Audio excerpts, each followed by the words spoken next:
Can you increase the intelligence variance by increasing assortative mating? The answer to that is yes, you can. But in practice, the assortative mating is not yielding offspring.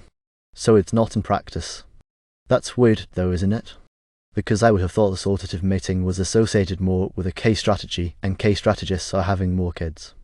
Yes, indeed, people with higher levels of K actually do assortatively mate to a greater extent than people with lower levels of K. So what's the problem? Why isn't assortative mating doing this, then?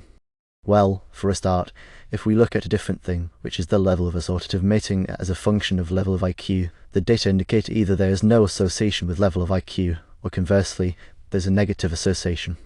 And actually, I know from the Minnesota multiphasic twins dataset, there's one unpublished study that shows that's been presented a couple of times, but to my knowledge, it is currently unpublished, which shows that actually there's more assortative mating among those with lower IQ than higher IQ, and part of the reason for this might be due to a phenomenon that A.J. Figueredo refers to as the genetic Drake's hypothesis. And yes, that was actually published. Now, let me qualify the term Drake's. Drake's, in this sense, refers to the sort of these substances which accumulate at the bottom of barrels of wine. It's all the sort of high specific gravity particulates that flocculate and agglutinate and form like this rime at the bottom of the barrel that has to be sort of scraped out. That's what a dreg is. So our theory is that there's a kind of involuntary assortative mating among people with very low system integrity, very low mate desirability. In other words, they can't be hypergamous, they just have the mate quality, their mating desirability is too low. So they are forced into a kind of assortative mating, almost like an involuntary assortative mating. These are the kind of people that would stay in the same area all their life. Low mobility, both socially and geographical.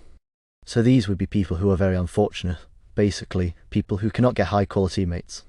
This theory of genetic drags actually came out in an article in Psychological Inquiry, which is one of the top psychology journals. I'm amazed we get away with it. They proposed this idea that a certain classes of trait, and intelligence is probably one of them, you get this forced assortative mating among those with low levels.